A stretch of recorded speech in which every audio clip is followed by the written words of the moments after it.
Hello. Welcome back to the Infinite Quality Live podcast. I am the Sunny Machine, and this week we have a special guest, horror historian, who I'm going to lovingly refer to as Teach throughout the episode, and you can maybe give us some filler on what's going on with that at some point. But I'm thrilled to have you here, and I want to give everybody just a short introduction, and then I'm going to allow you to introduce yourself. So horror historian, you've been around for a while in our community for an IQ and on Twitch. You've got some unique kind of perspectives on streaming, at least with your experience with streaming and what you're trying to do with your streaming content and yourself online. So I think a lot of the stuff you're going to share with us today could be beneficial. In general, to anybody approaching streaming, because you've been through a lot. I'll give you a chance to tell us all that stuff, or whatever you're comfortable with, obviously. So just tell us about yourself first, and maybe just to generally, nobody knows who you are kind of thing. Start there. Start fresh. Who's horror historian? Who is Teach? And why do you put yourself on the internet? I'm Adam, the horror historian. The whole Teach thing is because of Jared, so I kind of know where people are meeting me from by what they call me at this point. And it's, of course, as soon as I start talking, the other half of the stream wants to say hello. You mean when somebody calls you Teach, you know that they came from IQ? Yep. Okay. Yeah. And then, so back in the day, I was part of another Discord called the Spring of Wisdom. So if someone calls me H, I know they're from there. Interesting. H. Well, that's really shortening it. Yep. This is Jericho. Hi. Whenever I start streaming, she at least likes to come say hi. So cute. She's half the reason why we stream. It's a cute cat, black cat. Where's the white spots? That's what I'm always curious about. Right. There is none on her. Zero? There's almost Zero. No fully black cats anymore. That's interesting. It's funny. You put her in sunlight, she turns almost a neon red. Oh, but, okay. Yeah. There you go. Tell us more about your background. What's your education in, and why does it relate at all to streaming? Absolutely not. Yeah, that's usually. Absolutely not. That's usually how it goes. I have 2 degrees. I have a theology degree from a place called Elam here in New York, and then I actually went and got a graphic design degree at Cal State. Oh, okay. So you and I have similar backgrounds. I mean, I feel like in some ways I use both, but they don't translate very well. Yeah. Okay. I think a lot of people are surprised at that first one, but I didn't ask Artie this last week, but I should have. I should probably put it in my questions here. Do you speak any other languages? Oh, no. I barely can do English. I barely English. I barely English. That came out horribly, and it wasn't even intentional. You would, especially with some of my background, I used to do a lot of work in the Chicano art scene. You'd think I'd know how to speak Spanish. I absolutely can't. I had 3 years of high school Spanish, 2 years of college Spanish. One of my closest friends was Chicana, and I got nothing. So what's your background with production then? So how did you get started with like doing anything related to streaming? Or like where did you start? Did you make home? I have been making this all up as I go. What about when you're young? Did you like do any like home video type stuff? No. Or grab the camera? Nothing. No. I did maybe about a month or two maybe of trying to make YouTube videos and didn't know what I was doing. And then I had a friend who's been on Twitch for a while, and she's like, hey, you should give it a shot. So I didn't know what I was doing, and I just began making it up as I go. What did you have like a technical background at all with computers or something? Absolutely not. None. Wow. I was even against doing digital art up until I went for my second degree. Everything was all done by hand. I didn't like having a computer for anything. Okay. Interesting.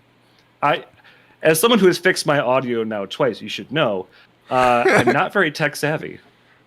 But I wouldn't say that. You say that, but I don't agree. I brute force everything. Okay, sure. But to be fair, there are a lot of streamers on Twitch that don't even know how to set up a scene or anything. You know, they barely have their camera in OBS set up properly. It's all stretched out or something. Like, that drives me nuts. You've set you at the very least have figured out how to set. You have that like aquarium scene, right? Yep. With all the viewers walking around in it or whatever. Aquarium, is that the right term? Yeah, I think so. Yeah, I only use water Pokemon for that scene, so that's all the viewers are each water Pokemon. It's you're cool. better at this than what you're making it sound like. I've also been here for quite a while. I think Okay, how long have you been streaming? This is my 6th year. Okay. So I've been around for a little while. I mean, everyone is kind of surprised that I've learned to do this stuff, but it's like I watch a lot of videos. Okay, so you try to figure out how to make it better on your own. I do that, and I've had I'm a very competitive person, just in everything. So it sounds weird, but just follow my logic. Like when I first started, there was another streamer by the name of Hotter Biscuit, and I decided that she is my rival for the time being. So if she innovated something, I had to find a way to either catch up or take it a step further. Okay, that's interesting. And she didn't know this until 3 years later. But I was just like, if she was going to push something, it's like I need to make sure that I could find a way to keep up with my peers. Interesting. Okay. I mean, that's probably a good attitude for keeping yourself motivated, I guess. Yeah. I don't come from a horror gaming background. I actually come from a competitive fighting game background. Oh, interesting. So for me, it's like picking something like that in order to push myself forward is ideal. Okay. Huh. Wow, I almost don't know where to take it from there. So you started with, I didn't expect you to, you started with, fighting games then. Let's talk about your gaming. Actually, yeah, let's talk about gaming. We'll talk about the other stuff. I'll just switch these. So what was the first, what was your first game? How did you start gaming? Like when you were young, was it? Oh, I mean, the first one I can remember is Mario Brothers 1. Okay. I still have that very cart. I still have that console. I made sure that those have survived every move with me. I keep them up. They're cleaned. Lucky. I never really was a big collector of stuff. You are now. I am now. But as a kid, that was the only thing I was like, I don't want to get rid of this stuff. Okay. And so every time I moved, I made sure it came with me. Okay. What was it like? Mario Brothers was your first game, but Mario Brothers was the first one. The first game that I was in love with was Battletoads. Ah, there you go. That's what I was asking. I love me some Battletoads. I still play that game on occasion. It still makes me just as mad. I can always get up to the we all know the one level with the cars, and you gotta jump back and forth between the walls. I've beaten it twice. Oh, good for you. Very good. But I've also been playing it for 30 years. Okay. Not constantly, not consistently. At least a couple times a year. Wow, that's okay. That's a lot. I still play it. Yeah, that's over 60 times. So your first games were NES games. Any other notable NES games? Oh, there's a lot that I mean they're not good games for the most part. Like Yonoid, I remember playing that a lot. Okay. Um, What about these days? Do you have anything that maybe you didn't play it when you were younger, but it's like they're good games to you now? I mean, kind of, sort of. Real quick note: I did used to play a lot of Mega Man. I could beat Mega Man 3 with my toes. Dude, those games are really hard. But imagine beating the third game with your toes. Yeah, no thanks. Me and my sister used to work on that because we were bored as kids. But like now, like I play a lot of Sweet Home. That's probably my favorite NES game right now. Okay. So let's talk about other things that might have shaped you a little bit. Do you have any current hobbies? That's kind of a hard one. Is streaming your hobby? I don't really view it as a hobby, but I guess it really is. What do you view it as then? If it's not a hobby, what is it? I very much view it as work. Interesting. But I think I have a very different view of work than work. most people. I like working. I get in trouble a lot in my actual job now. I don't really know how to take it easy. I've gone and I've monetized every hobby I've ever had. Okay. Interesting. So I do this, and I do a lot of digital portraits. Yep. Seen that? I found a way, like, I really like researching random subjects. So it's like, well, I'm going to make YouTube videos on them. Okay. Like, I'm going to find a way to put whatever hobby I have to some sort of work. All right, we'll talk about that more for sure. So, do you remember what specifically then might have brought you to Twitch? So I was doing what I refer to as a pop-up playthrough on YouTube. They're no longer available to watch, which is great because they were not very good. But I was having fun playing games and doing research and trying to find a way to combine the two. And there is another streamer by the name of Scrub Fiend. She was a friend of mine at college and was just like, hey, you would be better at this if you did it live. Like just doing this as a YouTube thing, like it's just your personality doesn't come across at all. So it's like, well, okay, I guess that makes sense. And so I gave it a shot. It started with Diablo 2 of all things, which was kind of a weird pick for me. Okay. Stream went horrible. Didn't know what I was doing. So I took 2 months off and like, okay, I'm going to actually make this look like a thing. 2 months. Kind of hit the ground running. You spent 2 months of 2 months of like, okay, how do I make my camera not look like garbage? Okay, all right. Well, that's I was streaming off a laptop. Start. I was streaming off a laptop, so it's like I have to make this horrible thing look okay. Yeah, so you jumped in. You were like, I can do this better. I can do that. I'm like, it was so bad. I'm like, I got to find a way to at least, hold on to a little bit of pride. Yeah, okay. And make it better.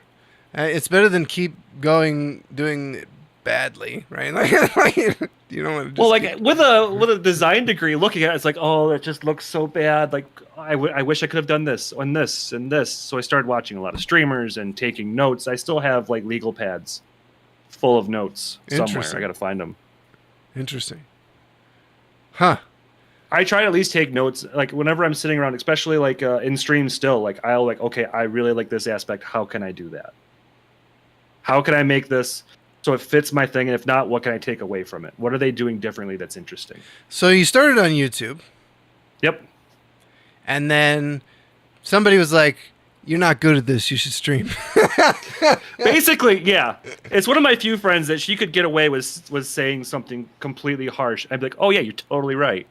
For sure. So that brought you to Twitch. That brought me to Twitch.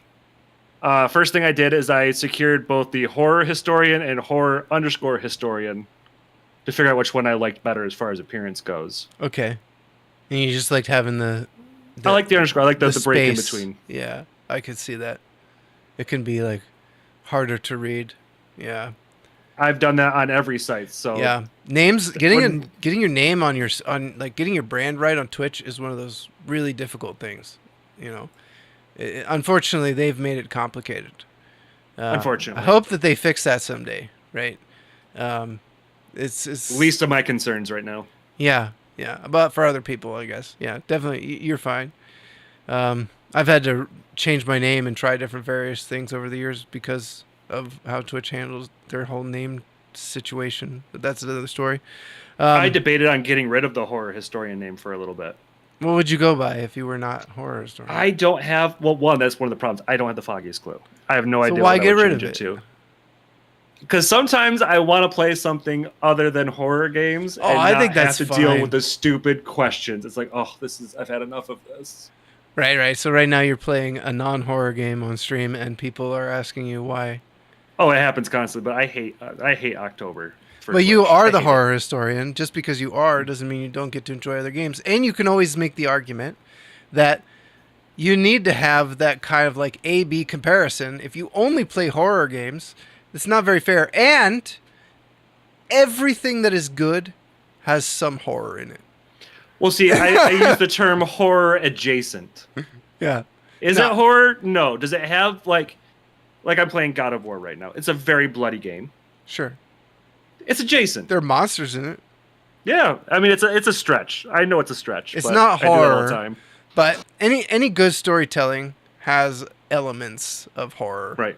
strewn Well, I throughout. also don't believe that horror can exist in a vacuum. So Sure, and it shouldn't, right? Yeah.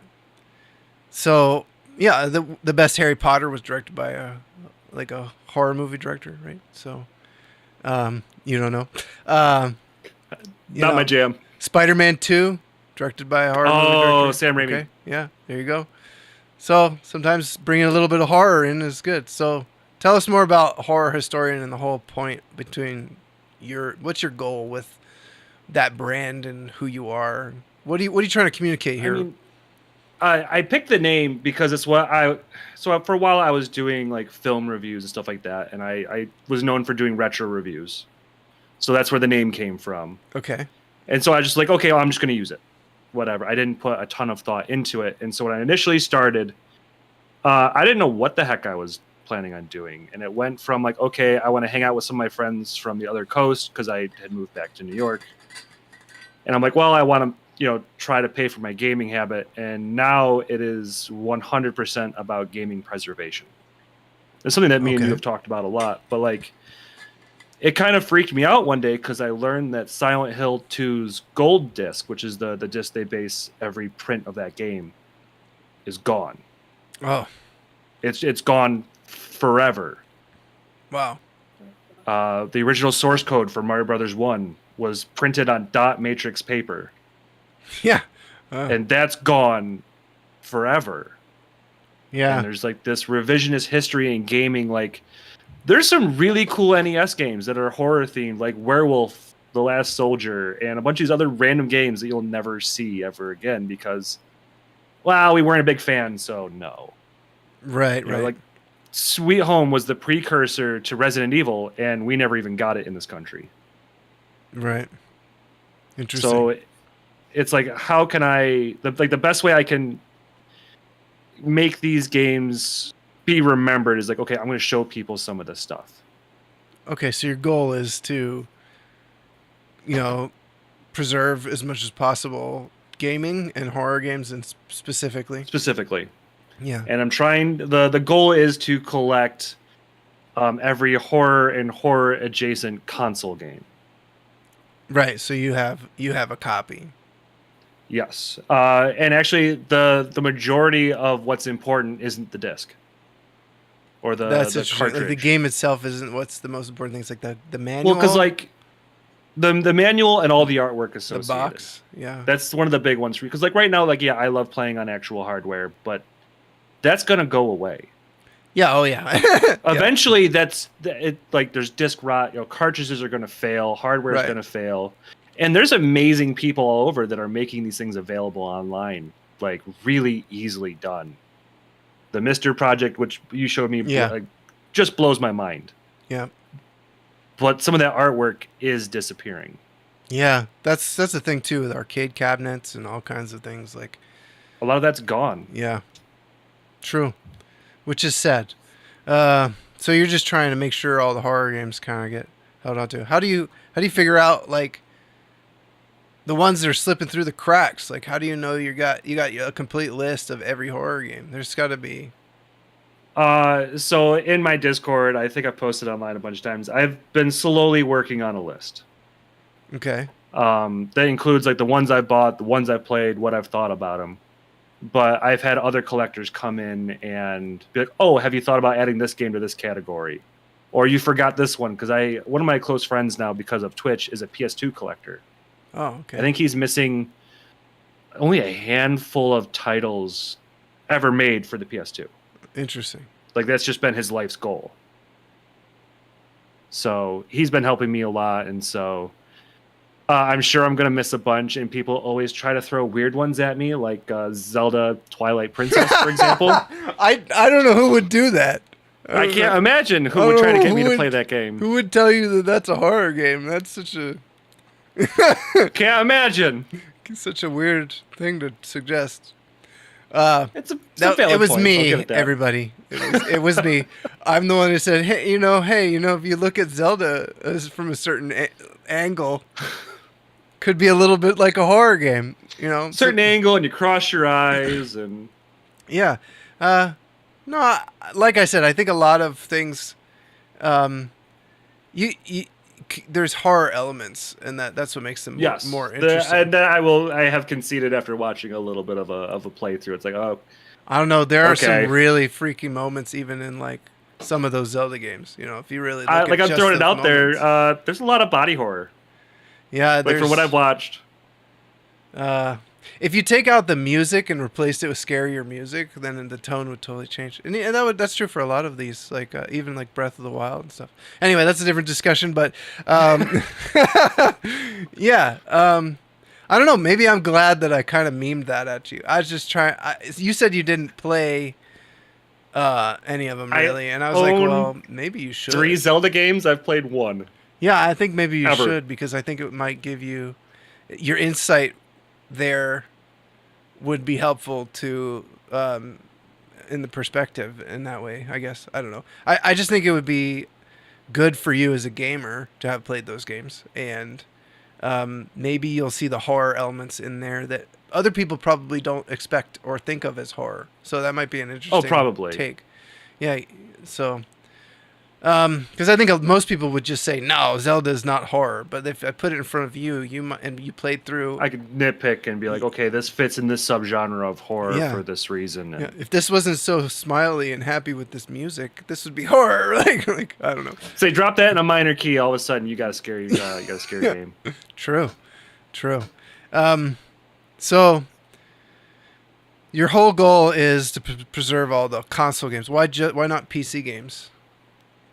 One, I'm not very good with PC. Okay. So this is personal? Well, there's a couple reasons. And so, especially with Steam, for example. So Steam has an astronomical number. A lot of them are indie games. Sure, okay. So that makes it harder. The ability for, like, if someone was to be dedicated and just do that, I feel like it would be very difficult. It's also already kind of preserved in a way. Kind of, sort of, until Steam no longer exists. Yeah, if enough people have it downloaded onto their hard drive. Yeah, well, games disappear now all the time. True. Try playing Overwatch 1. True. For example, you can't. You cannot. So, things disappear daily. So, like, even with that, it's a little harder to do. There's already some amazing people on YouTube who kind of do that kind of thing. Huh. And I was like, okay, so what can I do that, 1, sets me apart, 2, I'm very into. I've always been a console gamer, like, my whole life. The only PC games I got into was, like, Creatures and Duke Nukem. It's like, so how can I apply that to what I want to do online? Well, it's obvious. I'm going to focus on consoles. Okay, so do you think this passion and this drive, this outside motivation, this has nothing to do with streaming, but in a way, do you feel like that motivation drives your stream in a certain way? Like it has that? Oh, 100%. Okay. No. It didn't start out that way. I used to be one of those guys who would sit on, I think it was like Twitch Strike or something like that, and try to pick the right game for the right time of day and really try to plan everything out. And now it's like, okay, I need something weird and obscure that people probably haven't seen or don't know about. because that's what people are asking me. Like, I get DMs from people like, "Hey, what kind of nonsense are you playing next?" Yeah, that happened to me too. I got in your chat and was like, "When are you playing this game? Have you played this game? You Have know? you even thought about playing this game?" Yeah. And that's kind of what I like, because I feel like I've already hit the heavy hitters for horror. You games. mean like AAA games? Like does that mean? I played like recently I did the Summer of Evil. I played 20 different Resident Evil games back to back. I've played all the Silent Hills other than the arcade version on Twitch. The arcade version of Silent Hill? Yeah, it's a running what you call it? Shooter. Interesting. Didn't know it existed. On rails. Yeah, it's pretty cool. I like it actually. I just don't have a great version running on my computer to stream. It's kind of still a little janky, still working on it. So I've played those, of course, like Dino Crisis and Parasite Eve and all these, like, the ones when people think of console horror, they fall into that umbrella. Sure. And so then I started looking at more obscure things, and I started collecting some of the harder to find games, like Haunting Ground and Rule of Rose, Kuon, the ones that not everyone's going to get a chance to see. So what are the other benefits do you think of having this external motivation that you bring to your stream? Do you think, because I think a lot of streamers I talk to, they'll have this, I don't know, they feel lost. Do you ever feel lost, or does this feel like a good compass for you? I feel lost all the time. Okay. All the time. But the difference is like, I feel like most people, they don't have something to grab onto when they're lost. Okay. Like, worst comes to worst, if I feel super lost, I can just go and grab horror game, a random game. It's like, okay, I haven't done Angel of Darkness on PS2, which I still haven't done. I've been avoiding it. I'm playing that today. So maybe a little less lost. Yeah, I still have something I can fall back on. Right. Or even if it's like, if I replay certain games, like, no one's going to complain. Right. I've already been requested to play Kuon again, for example. And I really don't recommend people pay that price for that game. How much is it? Last I looked a few days ago, the current value is $824. Wow. Okay, we're definitely gonna have a conversation about that stuff and the post podcast chat. But yeah, and see, that's the other difference I feel like I have with other streamers is, so I couldn't afford that game without Twitch. Okay. I didn't pay for that game. Right. Like, the amazing people around me all were like, "Hey, we know this is the holy grail for you. We want to see you experience it. You have to stream it. That's the deal." And I was like, well, yeah. Yeah. You know, and yeah. So I'm wondering how much this having this external thing that isn't just like, a lot of people just turn on their stream, right? And they're a streamer, and like, what do they stream? Just go. Yeah. I just stream shooters, or just stream. They don't have like, you kind of have this thing that you're building that is connected to the stream, and that is this library of games, then preserving the horror games. And that motivation kind of gives you a better foundation for approaching what to do next. I think that's probably a really good benefit. And I think if a lot of streamers could figure something out like that, like what would motivate them to stream, rather than just stream. Well, I'm just a streamer. Streaming being the motivation, right?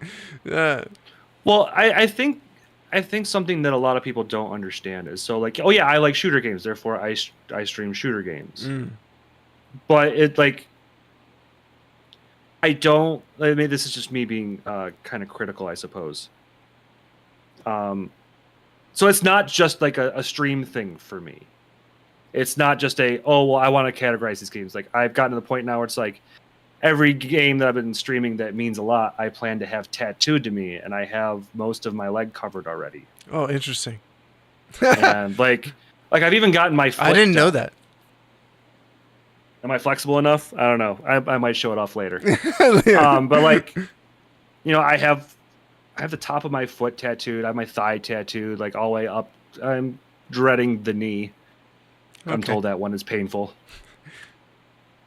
I think that this is interesting, though. I think this is like, I don't know exactly how to turn this into a piece of advice for people, but hopefully they can just see that if you have something a little bit deeper that you're doing, that like roots you and gives you a motivation to do your thing, because like you can stream horror games just because you like horror games, but you're also like bringing that community together in a way that helps preserve the games and then and get you a copy for like almost like you're building a museum. That's the eventual goal. Right. I would love to have my own museum. So the viewers are supporting not just you, they're supporting your goal. You're like this. It's almost like this abstract thing that you're asking people to kind of help you with. And in a lot of ways, IQ itself is that, right? It's like this other thing that we all come together and support. That's not just a one person thing. It's all of us. And so that community aspect has been huge, and it's finding. So like I kind of do the same thing with IQ that I do everywhere else, which is if I'm going to do something, I'm putting everything into it. Sure. And I need to find a motivational thing outside of myself. So like in October, if anyone in IQ ever wants to be like, hey, what horror games should I play? Oh, I'm there. You know, I will talk your ear off about it. We'll find the perfect game. So that way it's like, am I ever going to be like the giant, like 0.001% of streamers? Like, absolutely not. Right. That doesn't have to be the goal though, right? But if I could help another streamer find a horror game that they love, then I've done exactly what I want to do. There you go. So yeah, these external motivations can really help keep you going when you're not the top streamer. Like you have other things that you want to be building towards. I think that's important. So is there anything that you think specifically inspires you to be creative? Like where do you find your creativity? Is it other streamers? Is it a lot of it's other streamers? I aim for a lot of outside of Twitch. Interesting. Okay. Where is that? I follow a lot of artists. Again, I have a lot of friends from college who do amazing, beautiful art outside of this community. So it's like I can look to them and be like, okay, like they're using a new program or a new field to convey a new message. A lot of games I take inspiration from. Games themselves. That's interesting. Okay. Like my ending screen is one of the lobby sequences from Silent Hill. Okay. You know, I just kind of made it my own, but like just I don't like the idea of, and maybe this is kind of weird, I suppose. Like I know there's a level of narcissism in Twitch where it's like this is about me. And I do everything I can to point it anywhere else. You know, either it's like, oh yeah, these games or my cat or just anything other than me. Yeah, that's weird. There's I get that too. But I think you would do, you're doing yourself a bit of a disservice. You should allow yourself to get some attention because you deserve it. And your streams are great. Like everybody should definitely go check out your streaming and hang out with you because there's two kinds of streamers on Twitch that I really enjoy, and you're one of them because I can very easily pop in for a bit, say hello, say what's up. It doesn't feel like awkward or weird. It feels like we're friends. It feels like you're approachable enough, you know, unless you're like pissed off at the game in the moment or whatever. If I'm playing like Silent Hill Shattered Memories, go like, listen, just lurk because I'm going to be yelling a lot. Yeah. So what's your favorite thing about being live? God, I've met the coolest people. Like I know everyone kind of has that. Like, oh, my community is great. My best friend I've met because of Twitch. Some of my moderators are people I know in real life. There are people that I've traveled cross country to hang out with just because, like, hey, I need my friend time. You know what I mean? It's yeah. So the relationships, and I noticed that too about your stream. Like, you're not getting like super upset if the chat wants to drag you into a conversation because it's like you are there to hang out. Yes and no. It gets a little awkward sometimes. For me, it gets a little awkward. Yeah. That's something I've had to roll with a little bit because they'll there's just some conversations I'm like, oh man, I'm so gonna get myself in trouble. Okay, yeah. Well, Like, there's topics this- obviously that are hard to broach with a lot It's of like streamers. this is how my career ends here on Twitch, right here. Like this is it. I think a lot of streamers feel that way. That's probably a very normal that's probably a very normal experience if you're streaming. Like, Yeah. But like I also have a thing, like I have an AMA redemption you can do, and I will legit answer anything you got. oh boy, that's scary. It's terrifying. Yeah. Okay. But at the same time, it's like, well, do you know what? Like, I'm not interested in the idea of ever being fake on my channel. Sure. So, like, if I feel something or I think something, you're going to know. The only policies is like you have to understand that's my answer. Yep. Good, bad, in between. That's just how I feel. Sometimes I will give you a caveat. Would you like the nice answer or the honest answer? Yeah. Okay. Because sometimes it's like, well, how do you feel on the subject? I'm like, well, you know, it's not the worst thing on the planet. But the honest version is, it's not the worst, but you're scummy for even thinking it. So what do you think has been your biggest struggle with streaming? Is it the technical stuff? Is it what is I it? have found my first legitimate pet peeve. Backseat gaming. Okay. I know everyone's like, oh, you know, they don't like backseat gaming, but like, I don't know what it is about me, but it brings forth this rage that it really. I had to quit playing several of the Dark Souls games. Like, no, I'm done. Like, seriously, I'll finish this off stream. You guys all suck. I'm done. Because people were trying to tell you. Oh yeah, Where we to quit go. playing Castlevania Symphony of the Night for a year and a half because one person kept backseat gaming me. I'm like, you know what? Fine, we're done. We're gonna play something else. Wow. Instead, I played. I think it was Wrath of the Dead Rabbit, just to be a jerk, which is completely opposite style of game. Interesting. So you don't like if somebody, these people must have been backseating you pretty hard Oh, because I think if I've come if into your the same stream. person does it like 2 or 3 times.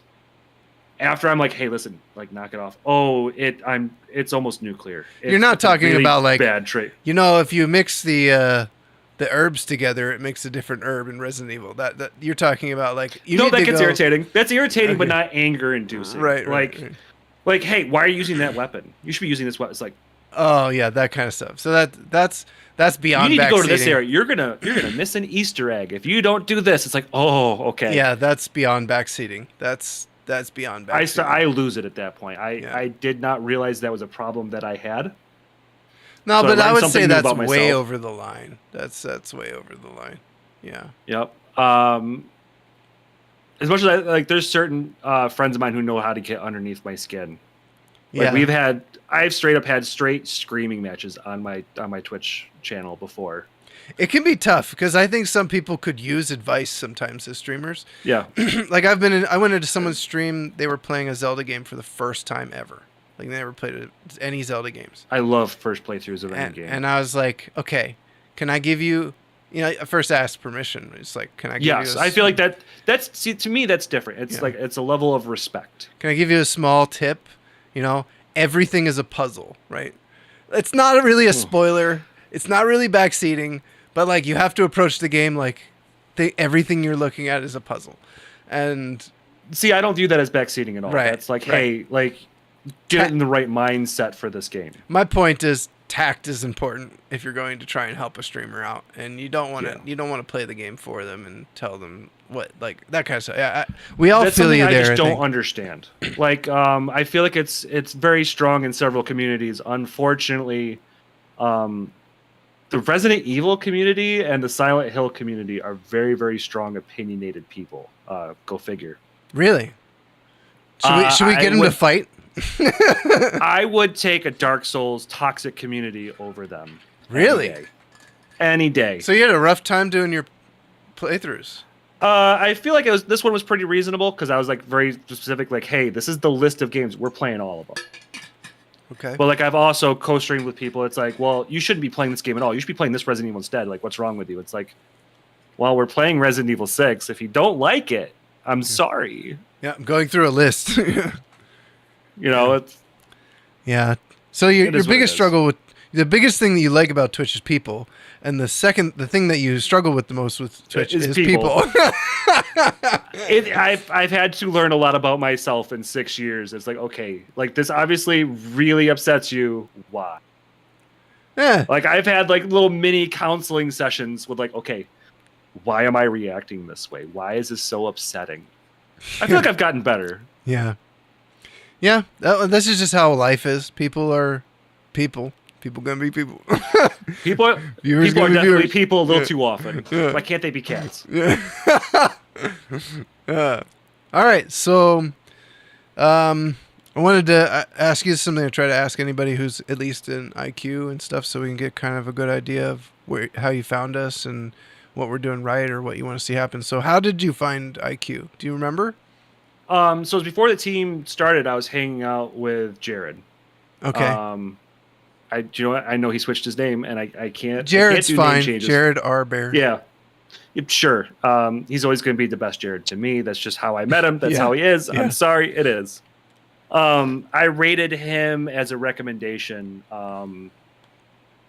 And I somebody just kinda else stuck in around. your community knew who he was and told Yep. you to rate him. Okay. Interesting. One of my moderators, Black Moon, was like, "Hey, I have a friend. You need to check him out." Oh, okay. All right. And so from there, I just started hanging out, and there's a cool community. So I just started bouncing from, streamer to streamer, just check out what everyone was like. Okay. And yeah, for a while, like especially Infinite Quality, kind of like my sane Discord group that I was part of. IQ was? IQ was the sane one, like, very much. It's like, oh, like people are here to actually like try to improve things, and there's no fighting, and Interesting. There is fighting sometimes, but it's been It's such usually just a clarification. minimal. yeah. And normally it's like, well, no, I think this way of doing things is better. And it's like, oh, at the end of the day, it's like, okay, sure, Yeah. no Or, harm, no or just foul. like, can you give us more details and that kind of stuff? But it's Exactly. not. Yeah, it's not. We don't have. Big It's drastically different than a lot of other places I've been. pretty drama free considering. Yep.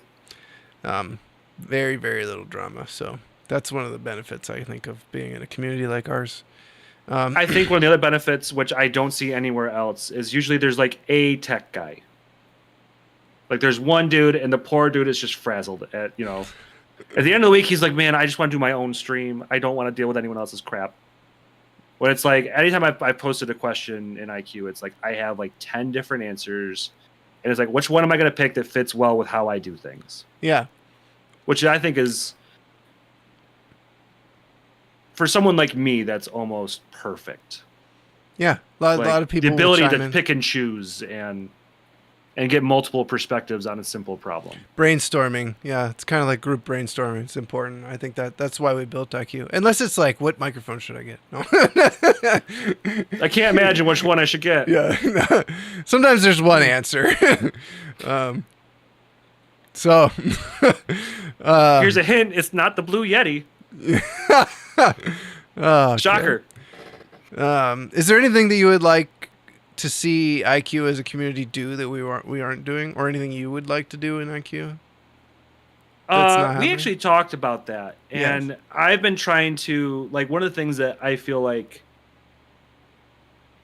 trying to find a role other than hey, I come in and I'll a few times I have something intelligent to add to a conversation, I can spout it. It's trying to find a role to stay more engaged. Yeah. Well, it is. I don't know what that is, but I've been toying with different ideas and just kind of. I think that's more of one of those things of finding a motivation outside of just being there. Well, the funny thing is IQ is set up so that people can just come in and fill gaps if they see a gap. It's Yep. There's, if you want to provide something or be there in some way, just do it. And we have no. It's not really set up so that you have to pass everything around and check with people and all that stuff. It's but the reason I think it doesn't happen is we're all very busy and there's a lot. It's kind of hard to pick up a burden and take responsibility and take charge. But also with a combination of that and low expectations of like, we're not like, you guys don't expect me to go to a meeting. Yeah, well, no, we don't expect. You don't expect me to show like. So I owned my own team for a while. Right. And We're less of a Twitch team in that way, and more of just a community. When I inherited it, it was very rigid like that. Like, hey, Tuesdays you show up to meetings. Right. Right. It's like being in a guild or something, and like you have to. Yeah, I'm not about that life. Yeah. I'm not about that life at all. Yeah, we don't have. Yeah, that's not the point of this. Like everybody's kind of their own individual creator, taking their own responsibility for their own stream, and then we're all there to just talk to if you need help with something, and we just communicate.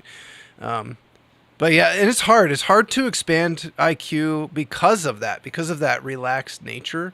It's very hard to kind of like take this relaxed nature of the community and then take a responsibility inside of it and do more with it. So I get that. So I think what it ends up boiling down to is, like, for me personally, it's like, okay, is spending enough time and looking at it and be like, okay, is there a gap I can find myself filling where what do you there want to isn't do? anything? Yeah. That's been my biggest problem is up until recently, I didn't have the time. Yeah. I worked between 50 and 80 hours and then all my side hustles and Twitch. It's like, I just didn't have time to do anything. Yeah. So I'm trying to adjust to having a little bit more free time. Yep.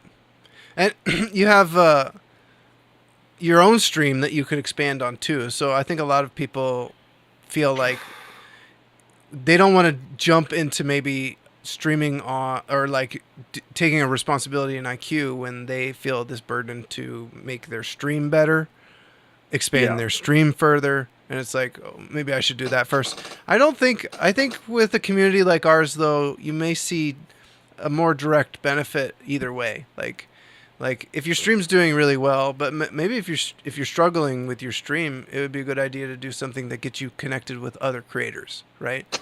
Yes. So, and I've met some amazing, it's just there and other, Discords. I'm not trying to kiss up too much here. But like that's really like the big thing is like at least gravitating towards one or two other streamers and be like, okay, someone who you can trust to be like, hey, listen, like, what am I doing wrong?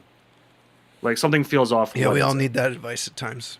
All of us. And like I'm a big proponent of like every once in a while grabbing someone and sitting down with a notebook and we'll go through several streams, just kind of not really cherry picking, but randomly picking through and be like, okay, what's wrong? What can I fix? Sure. How can I improve? And again, sometimes you don't even realize that you should. Like when I gave you advice about maybe updating your microphone, and you didn't realize it was. I was like, "Oh no, it's fine," and you're like, "No, bro, like no, it's not good, no." So I made the upgrade, and it's like, "Oh, how did I ever think that was good?" You don't know until you have that A/B comparison, and you go back. It was like a Generation 1 Yeti I was using still. Yeah. So it's like. The thing's just collecting dust. And I'm not trying to push IQ on people who are listening in a way that's just like manipulative or something. I do honestly believe that the value of something like IQ is good because there has to be a good way to network with other streamers. There has to be. There has to be in a way good way to do it. Because currently the thing is on Twitch is very gross. Yeah. For networking. Yeah. I don't like the idea. We refer to them as climbers or homie hoppers. They're cool with you until they get part of your community or they get what they want and then they just disappear. Like I'm not cool with that at all, and I can kind of smell that a mile away. Yeah. It's like I said, like someone that I view as probably like my closest confidant who knows way too much about me. I met because of Twitch. Sure. And it's like that. Those are the connections I think they're important enough. I can be like, hey, take a look at this. What do you think? Am I stretching too far? Which is kind of my problem. That's the really hard part about this is like there's a lot of communities and people out there like that pretend like they're doing the right thing, and then they say the right things and they look like they're doing the right thing, and then we come out and with IQ and we're like, no, we like really want you to be helped. like what we Like actually real want. help. Yeah, and like it would benefit you. Like it's hard because on some level I know how it sounds to say, "Hey, you should do good networking with a community like ours because we have good people and you should find people that you like and work with them. Start a podcast with another streamer. Like this is what you should do." And where could you find streamers to start a podcast with? Well, you got to go somewhere. Here's the link. Yeah, you got to go somewhere where there are good streamers and people that would be willing to take that burden with you and take that journey with you. And that's not that easy to do these days because there's a ton of Twitch teams and communities that are, it's all hype. It's all like, Right. it's like a loud noise that is trying, or a bright light that's not real or something. It's not, there's nothing behind it. There's no substance. And so it can be difficult for a community like ours because we don't want to be that. We want to be the thing that you're actually looking for, where you show up and there's a pile of people that if you asked, "Hey, does anybody want to be a guest on my podcast? I'm starting a podcast." And then when it works out on one episode, you're like, "Would you like to regularly host this with me?" And like you build relationships and network with other streamers properly through that kind of stuff. See, I feel like with how it is now, so like it's like when I started Twitch, that's how it was for me. Was I had the people who were like, "Hey, like I was on this one guy's podcast. It was every week. I started out as just a random guest, and he shot me a message later and was like, "Hey, can we do this like all the time? Yeah. This is fun." And Organically grow your content, right? exactly. And like he's no longer on the site at all, but me and him talk frequently. And I feel like that's the way to truly network, is like I have no interest in going into someone's stream and being like, "Hey, like we should be friends." It's no, like, "Hey, how are you doing? How's the game? How do you feel about it?" And actually engage in what they're doing. And not have any expectation of anything ever coming back. It's like, I want to get to know this streamer and how they think. Mm-hmm. If for nothing else, it's like, hey, I have someone cool I can talk to and bounce ideas off. Yeah. Well, you're a good example, I think, within our community and on Twitch in general, of somebody who is doing a lot right and is just trying to put yourself out there and do something that you love and hope people surround you as you go. And I think that attitude is worth so much more than just the "I deserve attention" attitude. And like, I've been doing this for such a long time, why has nobody watched my stream attitude? And there's, I think, a lot that people could get from being friends and watching you. And so I would encourage people to go check out Horror Historian's channel and chat him up. And I'm sure if people stopped by your stream and picked your brain on anything, you would be willing to talk about it. Obviously, you have an Ask Me Anything button. Yeah, so, on anything. Yeah, but you're, for better or worse, you're a good dude for putting yourself out there in that way, and you have a cool motivation that I think is a good example that people could follow for their own channel. If not horror preservation, but maybe whatever you love. Find something that you love, that you care about, that you can share with other people. And I think that's kind of important. So do you have anything that you've got coming up that you want to announce before we switch to just hanging out with people in the chat and talking about whatever? What's your next series, or what are you playing through? Or I actually canceled the next event. I'm actually trying to plan another one where we marathon an entire game franchise. We were going to do Fatal Frame, but I don't know if I could do that again. Okay, fair enough. After 20 Resident Evils, I have no interest in doing that. So right now, no. We're just what are you playing waiting through right now? So what would people come see if they came to your stream now? So currently it's God of War, the 2018, because there's a streamer that I refer to as my daughter. She's been like, "Listen, you need to play this game." This is your first playthrough? Yes. Oh, interesting. Okay, cool. She has pestered me into playing all of the God of Wars eventually. Interesting. We'll see how that goes. I'm mostly excited for some of the, like, getting back into some of the weirder games that people haven't heard of. I want to do another playthrough of Kuwan, which for me it's still the holy grail of horror gaming. If you don't know who that is, that's from Software before like Dark Souls and Demon Souls, and it's weird and creepy and amazing. All right. Well, I want to encourage everybody to go to twitch.tv/horror_historian and check out Teach's stream, hang out with him. And if you guys are in IQ, you know, I'm sure that's also a good place to network with him. You could just probably message him right on Discord. Sorry, I just made a bunch of people slide in your DMs. It's my fault. That's totally fine. Just don't expect me to respond right away. I will respond. It just won't be within, there's no time frame. No, yeah. And if anybody is interested in joining our community, you can go to infinitequality.live and you can check out our website. We've got YouTube videos. We've got podcast episodes, pretty much covering a lot of topics. We're getting short on topics, I think, at this point. Because our podcast isn't typically about digging into like Twitch drama and stuff like that. There's plenty of other content creators. Thank goodness. Talking about, the latest controversies on Twitch and stuff like that. We may talk about that stuff at some point. But probably we like to stick to more advice and technical and challenges with streaming. So if you're interested in being a content creator, you don't have to be just a Twitch streamer. You can be a YouTube content creator. You can be somebody who just makes podcasts, somebody who writes blogs. We all have some sort of, helpful advice and ways that we can work together. If you're out there and you're making stuff and you want to be a part of a community of other creative people, join Infinite Quality. Join our Discord and check out our videos and our podcasts.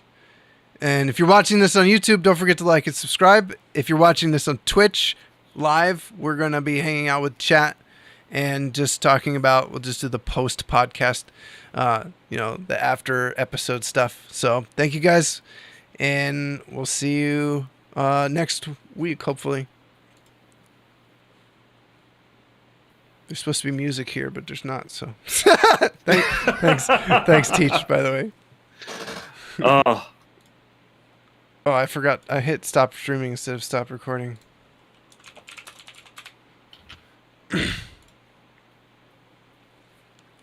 We should be